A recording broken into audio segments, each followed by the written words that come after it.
Hola amigos del ADN de la historia, una vez más nos encontramos y es un inmenso privilegio estar con ustedes.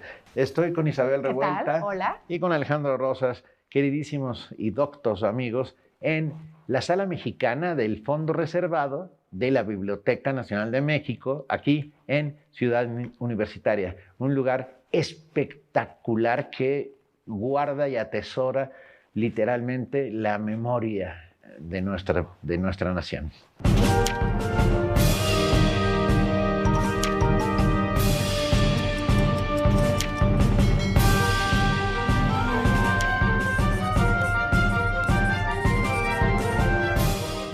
Y es emocionantísimo, exacto, Benito, Alejandro, porque si te pones a pensar ese origen, recién restaurada la República en 1867 con un decreto mediante el cual Benito Juárez tiene el cuidado de decirle a esta nueva nación, como lo estás diciendo, a esta nación ya restituida, tenemos que guardar nuestra memoria, tenemos que guardar en una biblioteca, y entonces designa uno de los conventos más esplendorosos de aquel México novohispano, que por algo los agustinos eran una de las órdenes mendicantes con mayor recursos económicos, un edificio maravilloso en donde se resguarda por primera vez este acervo que desde el 79 está aquí. Pero no me quiero llenar de fechas, lo que quiero es hacer ese énfasis.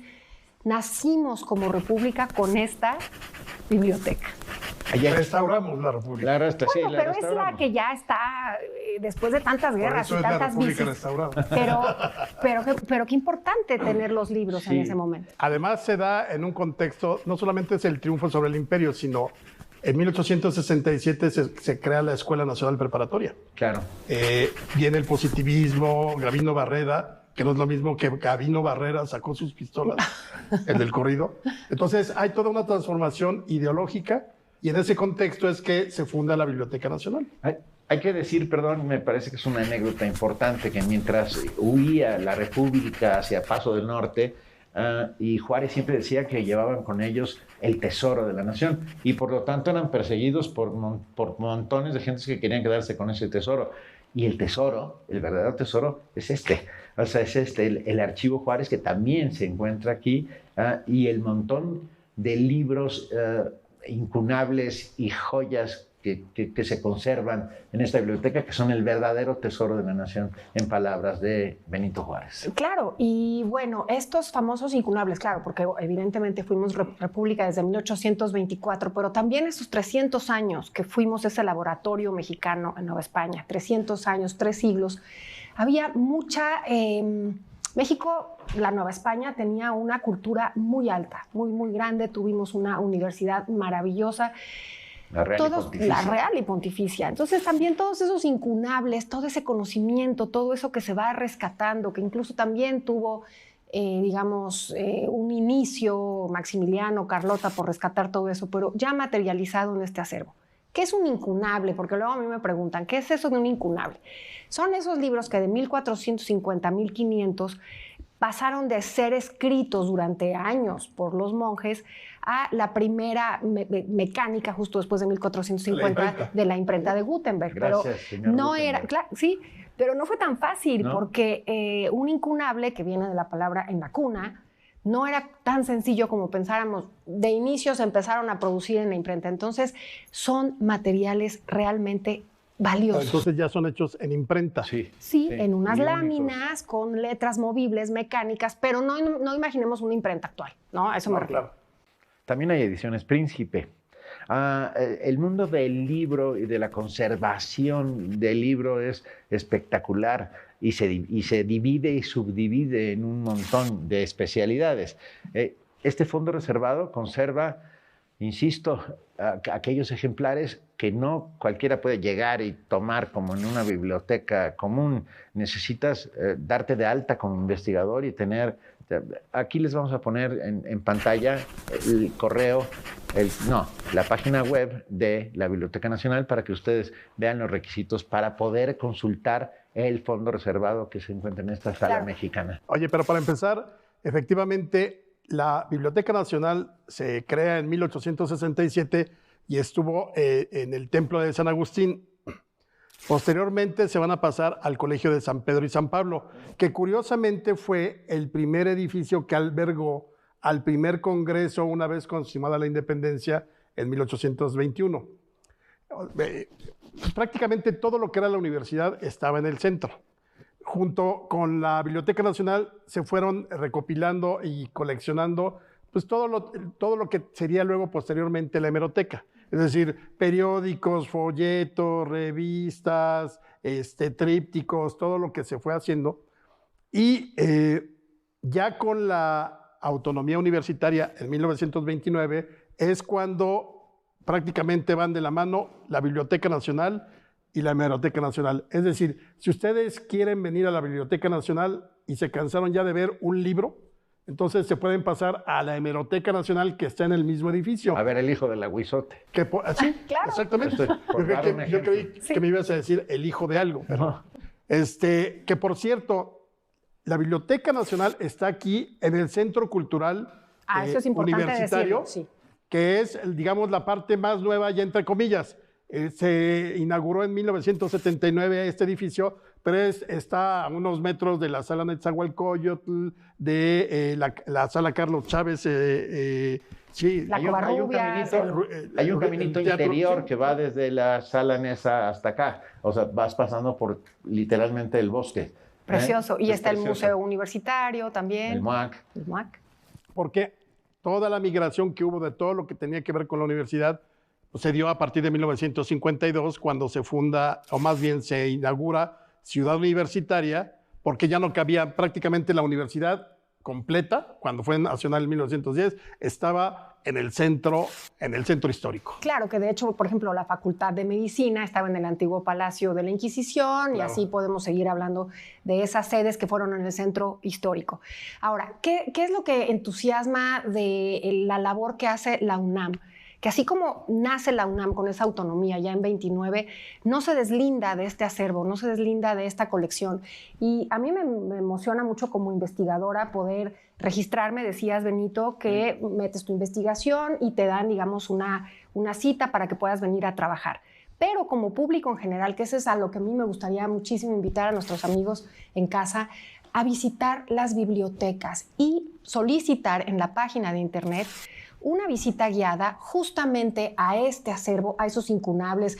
Digo, no cualquiera se va a poner a darle, ni uno mismo como investigador, porque son joyas, pero sí que te traigan a ver en dónde están resguardados, cómo son los libros, qué formatos tienen.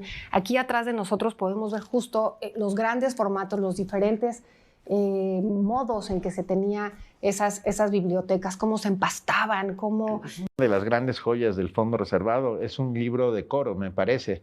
Es un libro de coro, debe ser del siglo XVI. ¿Estoy bien? Sí. Estoy bien, qué bueno, estoy bien. Es una verdadera maravilla este libro de coro, que se ponía justo frente al coro, se iba cambiando mientras el coro iba cantando. Bueno, a mí este lugar me parece, siempre me ha sido entrañable, porque yo me acuerdo que la primera vez que vine aquí, yo tendría 13 años, pero ya vine a investigar, porque me vine con mi maestra de la secundaria, la maestra Claudia Martínez. Yo vivía enamorado de ella, y era maravillosa para contar las historias, y un día nos trajo a 2 o 3 amigos a conocer la hemeroteca, y sacamos algún periódico de 1960, alguna cosa así, y estuvimos horas ahí en la hemeroteca. Viejo? Yo nací en ese año. No, viejo. No, pero pues obviamente no. En ese momento yo no sabía que existía el Fondo Reservado ni nada. Pero aquí, por ejemplo, la primera gran investigación que hice para un artículo sobre el cadáver de Maximiliano fue en la Hemeroteca Nacional, en el Fondo Reservado, consultando los periódicos de 1867 que hablaban del cadáver y de la autopsia. Luego, cuando estuve haciendo investigación para Madero en Clio, en el Fondo Reservado hay como 7 archivos de Francisco y Madero en distintos lugares de México, la Biblioteca Nacional, el AGN, Archivo General de la Nación, en el Centro de Estudios de Historia de México de Carso, y aquí hay uno. Bueno, ¿cuál no sería mi sorpresa que me encontré un telegrama de felicitación de mi bisabuelo Crispín Robles a Madero? ¡Qué emoción! Porque mi bisabuelo había fundado uno de los clubes maderistas en 1909, 1910, y al triunfo de la Revolución, y ahí lo tengo. Bueno, obviamente no tengo el telegrama, lo copié, pero fue una cosa increíble venirme a encontrar esa felicitación. ¡Qué joya! Y así hay mil cosas. Está, por ejemplo, otro de los que consulté, el Fondo Rafael Chouzal, que es el fondo del secretario particular de Porfirio Díaz. Imagínate. Entonces ahí estaban las libretas de cuánto le daban al Imparcial, cuánto le daban a Nueva Era y a distintos periódicos. O sea, realmente venir aquí, no solamente por el goce del investigador, sino también como un ciudadano de a pie, vale mucho la pena porque aquí sí, como diría el sabio, en los libros hallarás el tesoro del saber. Madre. Ok. Hay que, antes de irnos al corte, decir que hay más de 1.200.000 libros en esta Biblioteca Nacional, pero todo parte de un origen que les contaremos ahora que regresemos.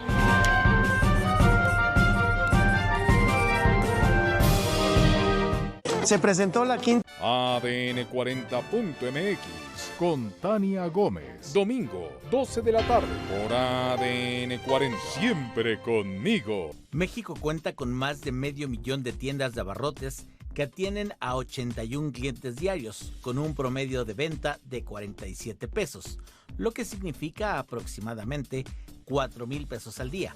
Sin embargo, el 42% de estos establecimientos no usan herramientas digitales.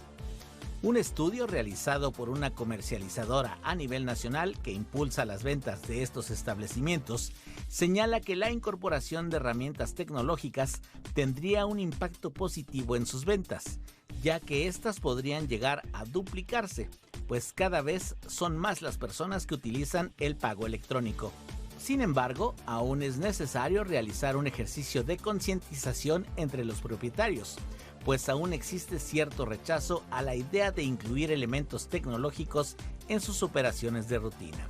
Las herramientas digitales que estos establecimientos pueden incorporar van desde una cámara de seguridad, terminales para cobro con tarjeta, cobro de servicios o bien poder dar tickets y facturas. Algunas de las ventajas al digitalizar las tienditas son mayor alcance y visibilidad, aumento de ventas, mejora en la interacción con clientes y acceso a nuevos mercados. En suma, la digitalización puede ayudar a las tienditas de la esquina a mantenerse competitivas y alcanzar nuevos clientes. Para ADN 40, Fuerza Informativa Azteca. Un espacio informativo hecho a tu medida, con toda la información que es tendencia y las noticias de última hora. ADN 40.mx Noticias, con Claudia Echeverry. Hola, ¿qué tal? Buenos días. Sábado y domingo, a las 8 de la mañana, por ADN 40. Reciente hallazgo arqueológico sorprendió a la comunidad científica.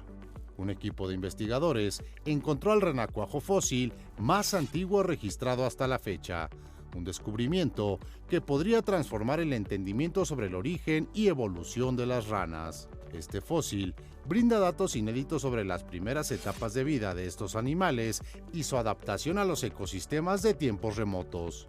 ¿Cuál es el renacuajo fósil más antiguo de la historia? Se trata de fósiles de ranas adultas de un...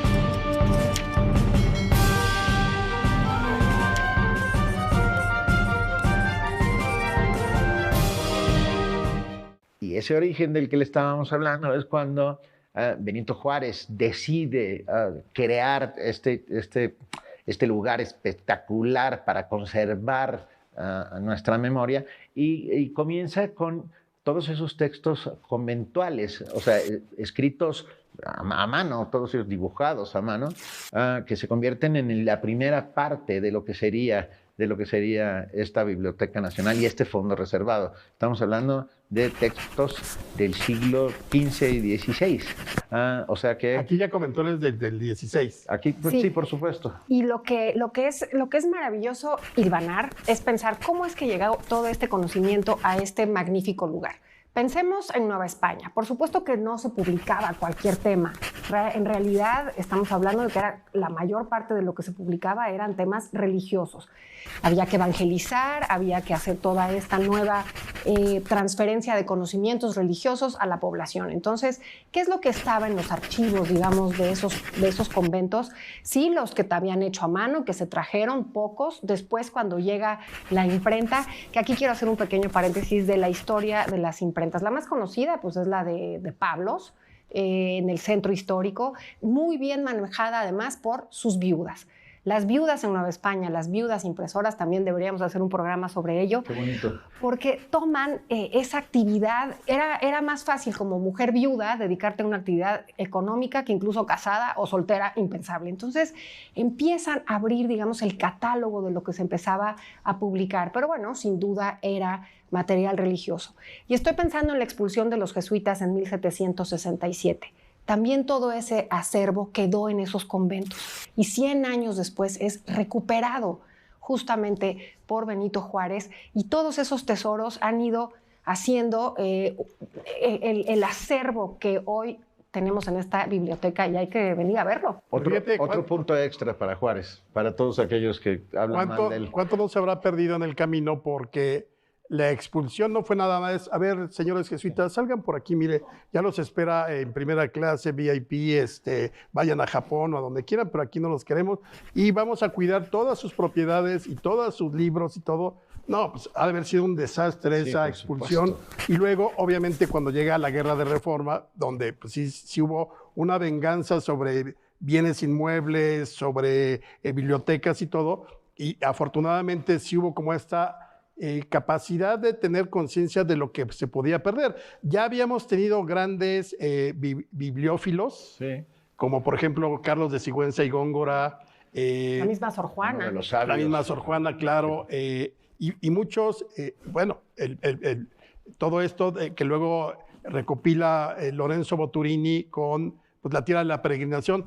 Seguramente muchos de esos fondos conventuales que se rescataron también traían las primeras copias de los primeros códices que se hicieron entre los misioneros y los tlacuilos indígenas, que dieron pie a que se conociera mucho de lo que había sido el México anterior a la llegada de los españoles. Por supuesto, y no puedes, por ejemplo, hacer una investigación de historia del arte donde no tengas que remitirte justamente a esos tempranos años, porque de Europa llegaban impresos, digamos, la vida de un santo, y se transcribía aquí en Nueva España, y además con esa mano tequitqui, que le llamó el investigador Valerio, se me fue el primer apellido, Valentino Reyes Valerio me parece que es, que la mano la mano tequitqui, la mano del indígena, al pasar esas imágenes europeas, pero ahora ya con lo que fue la evangelización, pues es la cuna de lo que somos, es nuestra cultura. Y además, otra cosa que quiero destacar, no nada más lo que está dentro. Qué conciencia tener un centro universitario, un centro cultural de este tamaño, porque además es teatro, además museo, pero arquitectónicamente hablando es también lo quiero enfatizar. Por supuesto. A lo mejor hoy no lo vemos tan claramente, pero tener esa visión cultural de dejar infraestructura, de decir, esta arquitectura maravillosa de los años 70, que se inaugura en el 79, que también... Orso Núñez, ¿no? Es el arquitecto. Exactamente. Que también es patrimonio, que también es lo nuestro. De verdad, desde que entras, los jardines, la lava volcánica del extinto Xitle, te va dando esa emoción de estar en un lugar único. Y luego el edificio, y luego el acervo. Entonces, caray, es una riqueza por todos lados. Oye, pero además... también aquí puedes ver, bueno, al menos yo acuerdo perfectamente cómo ha evolucionado también la tecnología en favor de la biblioteca y la Hemeroteca Nacional. Porque en aquellos tiempos, estoy hablando que la primera vez que vine habrá sido en 1983, pues obviamente llegabas, pues pedías más, te daban un catálogo que estaba impreso, entonces ya ahí sabías qué podías encontrar o no. Entonces ya llenabas tu fichita, la entregabas, te la regresaban. Podías ordenar fotocopias, pero se tardaban como 1 o 2 semanas en entregártelas, tenías que señalar muy bien y todo. Ahora, yo vivía en satélite, o sea, en el otro extremo del mundo, pues, y era muy raro que yo viniera. Pero conforme fue avanzando el tiempo, de pronto ya tenías el catálogo digitalizado que podías consultar aquí en la planta baja de la biblioteca y que podías buscar tanto libros o los periódicos que hubiera. Pero hoy en día ya hay manera, el catálogo online, como se le llama ahora a estos catálogos, de la Biblioteca Nacional es espectacular, el de la Hemeroteca es espectacular porque además, algo que yo hubiera agradecido allá por 1989, que ya tienes muchos títulos de los periódicos digitalizados. Y entonces, eso yo creo que lo agradecen muchísimo los investigadores de la República, porque evidentemente, pues aquí tenemos la infraestructura, tú te puedes venir un día, vivas donde vivas, el metro, está el metro CU aquí a un lado, está Insurgentes, el periférico, ahora hay Metrobús. El Pumabús.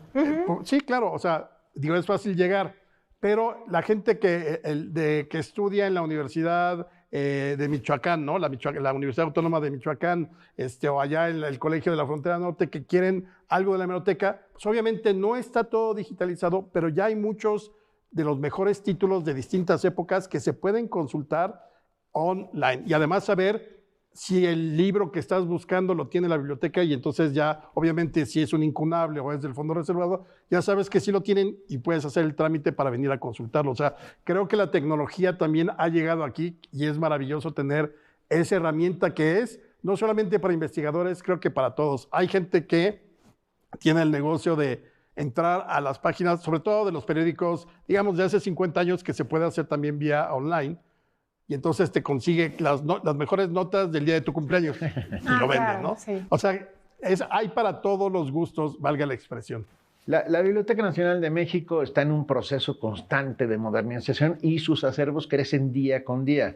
¿Cómo crecen? Crecen mediante el depósito legal. Los editores hacen un libro y luego lo mandan como depósito legal aquí a la biblioteca. Así que en algún lugar habrá algún libro nuestro escondido en algún sitio. O sea, se supone que Es una obligación y además está impreso el depósito legal y viene la fecha. Bueno, por eso les digo que es muy entrañable para mí este lugar.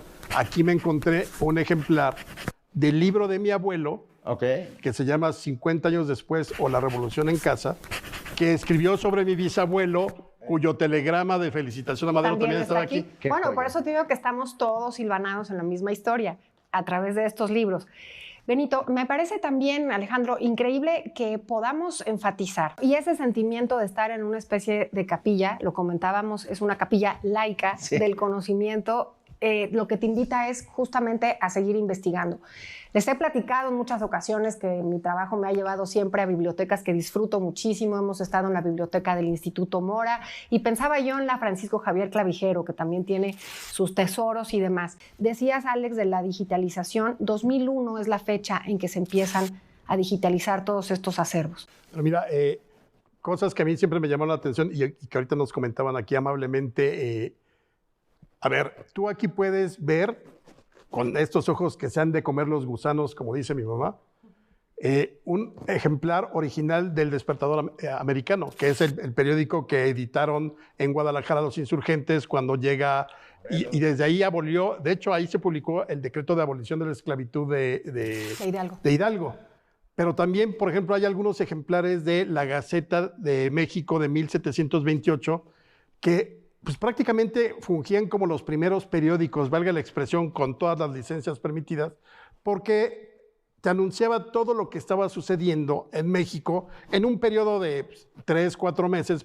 Muchas veces la Gaceta te daba noticias que habían ocurrido mucho tiempo atrás, pero obviamente no había esa velocidad como el Diario de México, que seguramente aquí también hay ejemplares, el que publicó Carlos María de Bustamante en 1806 y que, por cierto, fue el primer periódico cotidiano. Tenía 4 hojas y desde 1806 y creo que hasta 1818 o 20 se publicó todos los días. O sea, ya era diario. Sí, más ya que periódico. por eso le puso el Diario de México. Claro. Hay que decir que hay muchas colecciones, incluso libros que son considerados memoria del mundo México, memoria del mundo América Latina y el Caribe.